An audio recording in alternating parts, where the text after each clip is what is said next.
by Rob Paul. He is a writer and editor at Sportsbook Review. You can follow him on Twitter at Rob__Paul. Not one, but two underscores there. Rob, great to have you back on, man. Really appreciate it. Had fun visiting with you leading into the draft last year.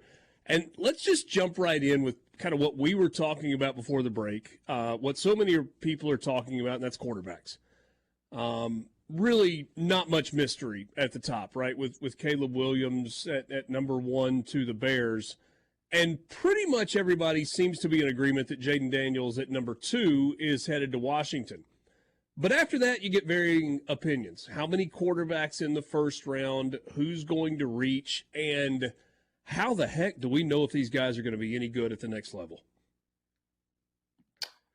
I mean, I think the strangest part about it all, too, is last week. So we've had this Jaden Daniels locked into the Commanders at 2 for what feels like months now. Then last week, all of a sudden, the Drake May stuff started bubbling up. You saw the books move the lines a little bit. And now, 4 days later or whatever, it's all reversed. Jaden Daniels, 100% going number 2. And now there's almost fall off with Drake May going number 3 to New England. You're seeing more J.J. McCarthy going potentially number 3 to New England, or New England trading out of 3 with Minnesota. I think the thing is we haven't seen such a top-heavy quarterback class in what feels like a few years now. And with all 3 teams picking 1, 2, 3, desperately needing quarterbacks, it's creating so much conversation about who could go where. And I think when it's all said and done, it ends up being Caleb 1, Jaden 2 to the Commanders, May 3 to New England, and then JJ either ending up 4 or 5 to Minnesota, depending on who they make the trade with. And you think Minnesota has to trade up to get to that spot if they want to get one of those 4? Yeah, I think they're at 11 right now, and I think that's just too far back. You've got teams like the Raiders, the Broncos, who are potentially interested in a quarterback. And so I think it'll be my gut says it's the Chargers who trade with Minnesota, and because the Chargers can trade back to 11, still get either a tackle or a receiver, versus Arizona might just covet Marvin Harrison Jr. too much to move off that 4th overall pick. All right, so we see this every year, right, where, 2, 3, 4 of the top 5 picks are quarterbacks. It is a quarterback-driven league. It's the most important position in all of sports, and yet it's kind of a crapshoot, right? Some of it has to do with the situation into which you're drafting. Some of it has to do with the makeup or, the college skill set not translating necessarily to the next level. I don't know that Bryce Young is going to be a bust, but he's not going to succeed with what they've got around him in Carolina. Whereas C.J. Stroud, holy cow, he goes into a good situation with a team that's already kind of entered the rebuilding process, and he wins a playoff game as a rookie, which we all know is really hard to do. Is Caleb Williams a sure thing at number 1? Because it does feel like there are some good pieces that are already in place there in Chicago for him right out of the gate. I would say that he is in as good a spot as we've seen in recent memory, probably. I would say on paper it's almost better than what we saw for CJ Stroud last year.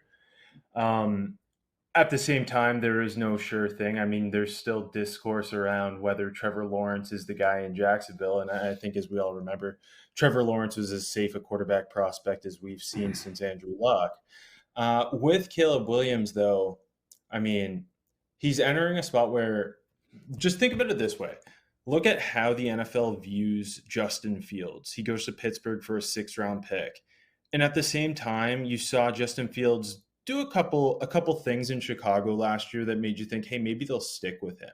And I think that's a testament to what GM Ryan Poles has done to kind of slowly build this offensive line. Go get DJ Moore. They get Keenan Allen this offseason. You insert Caleb Williams behind this. I think Caleb Williams could break the Bears' single-season passing yards record as a rookie, because Chicago, I believe, is the only team in NFL history to never have a 4,000-yard passer. And I just think Caleb Williams, he's got these instincts in the pocket, the ability to extend plays. It's kind of insane to compare him to someone like Mahomes or Aaron Rodgers, but you can see stylistically how he is similar to those two quarterbacks. And I just think with everything around him, CJ Stroud was so good as a rookie. He's not going to be that good, I don't think. But I'm as confident in Caleb Williams as I have been any rookie quarterback. Yeah, I think the talent there is unquestionable, and we've kind of all agreed on that. But we've also talked about some of the drama that existed with him off the field, that there are some diva-like qualities that seem to exist.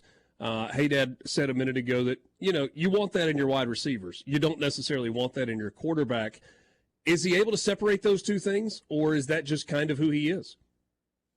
I think the most important thing with this is anytime he is ridiculous, and you can call it cocky or you can call it competitive. It depends what angle you want to take here. But I think the most important thing with him is that he seems like an ultra competitor. He thinks he is better than everyone, and it seems like he puts in the work to get there. He went to Oklahoma knowing Spencer Rattler was supposed to be the Heisman winner, #1 pick. He still went to Oklahoma, ends up taking his job. And I think Aaron Rodgers is an interesting comparison just in the fact that they have kind of other interests outside of football. And that's one way to describe it. At the same time, they're such ultra competitors that nothing ever goes above football. To them, the most important thing, like, take care of football, then you can take care of the other stuff. And I like, he's not like, Mahomes is such a different cat. Mahomes is all football all the time. I don't think we ever really hear anything about Mahomes that doesn't have to do with football. And although Caleb Williams is different, I think he has that same kind of psycho competitor in him. And I think that will take care of all the other stuff.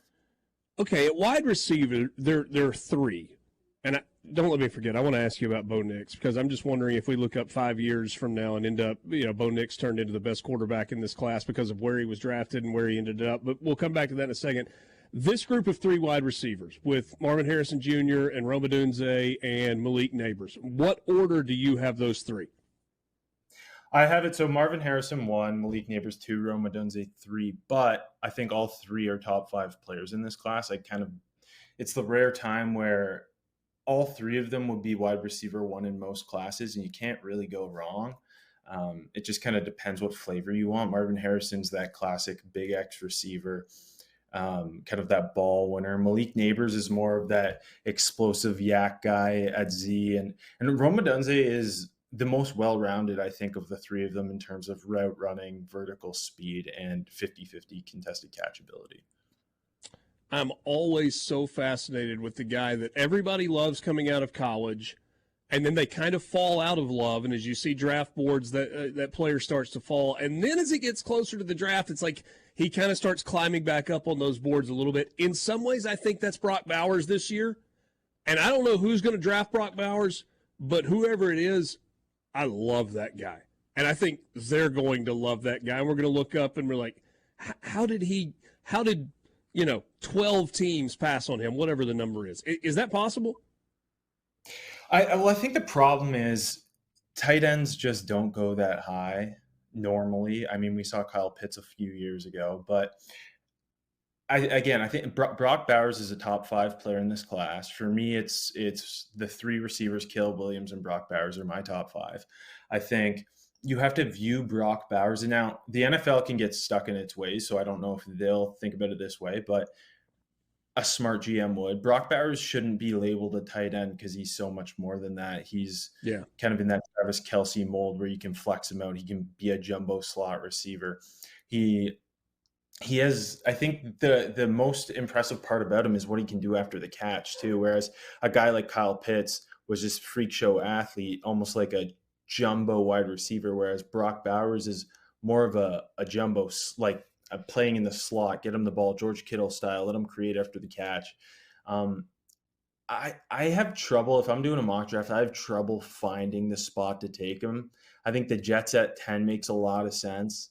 I think the Colts at 15 would absolutely love him for Anthony Richardson. And I think if he falls all the way to the Bengals at 18, there's no way they pass on him. Ooh. I'm just thinking about the quarterbacks for those three teams that you just named. Obviously, Anthony Richardson is young and would love to have a player like that, not even as a safety blanket, but just as, a go-to guy, a true go-to. But the idea of putting him with Aaron Rodgers or putting him with Joe Burrow, that's downright scary. It's.com and go with the home team, Mississippi Farm Bureau. Visiting with Rob Paul, NFL draft expert, writes and edits at Sportsbook Review. You can follow him on Twitter at Rob__Paul. He's got a breakdown of his kind of 1 through 10, 1 through 20 at each position that you're going to see in this 2024 NFL draft. And we were chatting a little bit in the break. The wide receiver class, I'm just going to read these names off to you. Marvin Harrison Jr., Malik Neighbors, Rome Odunze. We talked about all three of them. Brian Thomas at LSU. Remember him? A.D. Mitchell, who went from Georgia to Texas. Ladd McConkey from Georgia, who has gone from, he's the white guy that catches everything, to he blew people away at the combine. Keon Coleman, do you remember how good he was at Florida State last year? Ricky Pearsall at Florida had a really good year. Xavier Worthy at Texas. Xavier Legette from South Carolina. And a guy that nobody is talking about, Javon Baker from UCF. Rob, I kind of zeroed in on him. I saw him a couple of years ago in a game that I did, and he's a stud. Like, I could see him going in the 3rd, 4th, 5th round, and we look up and we're like, man, he had a really good rookie season. Or 2 or 3 years from now, he's a Pro Bowl-type wide receiver. He's the guy a lot of the folks on draft Twitter kind of have keyed in on as not to say he'll put up numbers like Puka Nacua did as a rookie, but he's the guy, if he lands with the right team, immediate impact player you're getting in the 4th or 5th round probably. He quietly had a really solid Senior Bowl week too. Was dominant at UCF this past year. Great combination of yards after catch ability on top of can win vertically. Pretty smooth route runner. He's kind of one of those guys where, if he lands with the right team 4th, 5th round, you're going to, in your dynasty fantasy rookie drafts, you're going to want to draft him.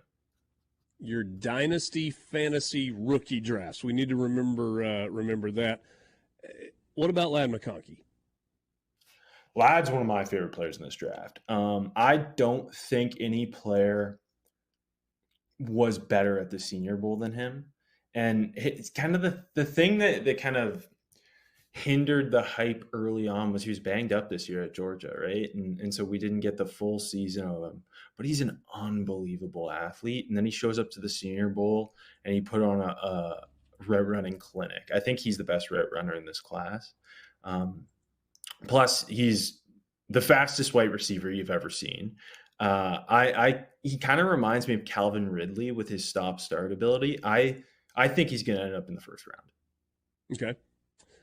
I said before the break I'd like to pull this back a little more local and talk about some guys from Ole Miss, from Mississippi State. We'll bring Haydad into it in a second and let him throw some Mississippi State names at you. In terms of guys that were at Ole Miss most recently, I think Cedric Johnson is probably the guy that's got the best opportunity. Maybe there's some others as well. What about Cedric Johnson as an edge rusher or wherever they need to plug him? He's a guy who could sneaky go top 100 the back end of the 3rd round. He's not getting out of the 4th round. Tested really well at the combine, had a very strong Senior Bowl week too. I think the thing with him is he's big, he's explosive. You see him bring the speed to power as a pass rusher, but then he showed up to the Senior Bowl and you saw him use his hands a little bit more, kind of got you excited for what he could be. He's also only 22, which used to be a normal age of a guy entering the draft. Now we've got half the class is 24, so it's always a bonus when a guy's under the age of 23. He's a very good edge setter in the run game. He's the type of guy who would end up on, like, I don't know, the Baltimore Ravens or the San Francisco 49ers, and he's part of the rotation as a rookie. And 3 years down the line, he's a really competent starter. Okay. We had the weirdest offseason this past year at the quarterback spot with people talking about Spencer Sanders, the Oklahoma State quarterback. Jackson Dart was always going to be the quarterback at Ole Miss. weird situation. But this is a guy that threw for 1,000,000 yards at Oklahoma State. And there are people that think he's talented enough. I think he's finally healthy. Does Spencer Sanders end up drafted? No, but I think for a guy like Spencer Sanders, it's so helpful now that we have a league like the UFL, or if he's willing to go up to Canada, a league like the CFL, because he has what you're looking for in a professional quarterback. I just don't think he's ready for the NFL, especially like you mentioned, he was Jackson Dart's backup this whole season.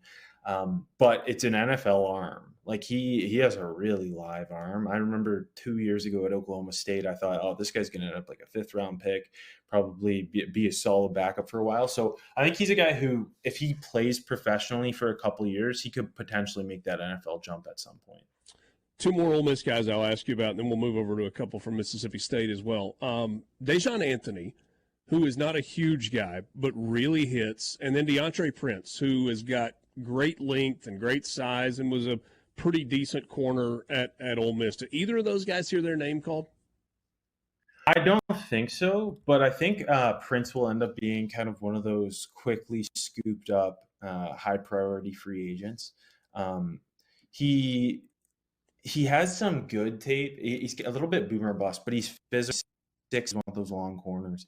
Um, he has pretty good ball skills. He looks pretty good in cover two. So I think he's a guy who ends up probably getting scooped up quickly. And Okay. Anthony's a guy who I think can cut it on special teams. I love to find safeties, linebackers who just love to hit, and those are the guys who always end up making an impact as a special teams player. All right, for Mississippi State, the first guy that pops into my head is Nathaniel Buki Watson. So many tackles, but the combination of he and Jet Johnson at that linebacker spot, where they combined for like 250 tackles a year ago, and combined in their careers for 770 something tackles. They are tackling machines. Does the NFL want them? Nathaniel Watson, I'm pretty confident will get drafted. He'll probably be a mid to late day 3 pick.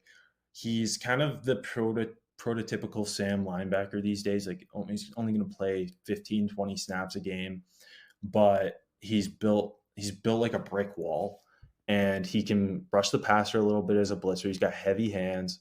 And then on top of that, it's a guy who I think can cut it on special teams. So I think he'll probably end up in like the 6th round. Okay. Jet Johnson, you don't think here's his name called? No, I just he's the classic college linebacker who makes a million tackles, but just is a hair slow to kind of cut it at the next level. Gets a shot as an undrafted free agent, though, right? And then see what happens. Yeah, he'll be playing in the preseason 100%. Okay. Hey, Dad, who else do we need to be thinking about from State that might hear that name? Well, I mean, just from a guy who had a huge combine is DeCambrion Richardson, the defensive back. What an interesting career at State. A good coverage guy, but a cornerback with no career interceptions. You know, where do you see him headed out?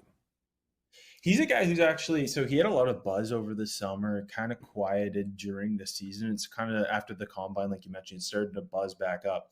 He's a guy who I think could go as early as the 4th round. He is 6'2". He's super physical in press coverage. He's a pretty good open field tackler.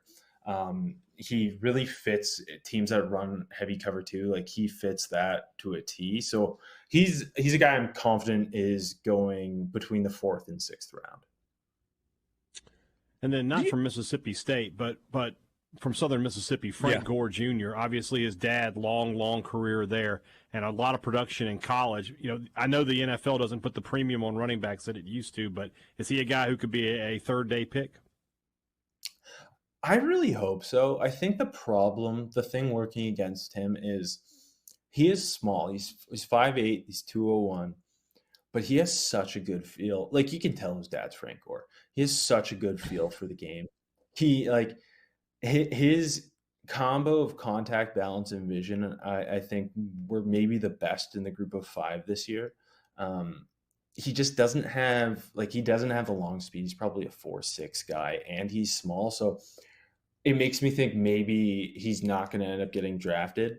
I hope he goes. I have him as a draftable player, 6th, 7th round. But I do think he'll make a roster. And then last name, we get this on the C Spire text line. Somebody asked about Jaden Crumedy from Mississippi State. Any chance? 100%. He'll get drafted. He'll go 6th, 7th round. The NFL loves guys like that who can play every interior spot. He can anchor down, take on double teams. He's not going to add anything really as a pass rusher, but when you're looking at 5th, 6th, 7th round defensive tackles, you just want versatility and a guy who understands gap control, and he's got that. Rob, really appreciate it, man. Great stuff today. We covered a lot of ground, a lot of different position groups, and a lot of local players as well.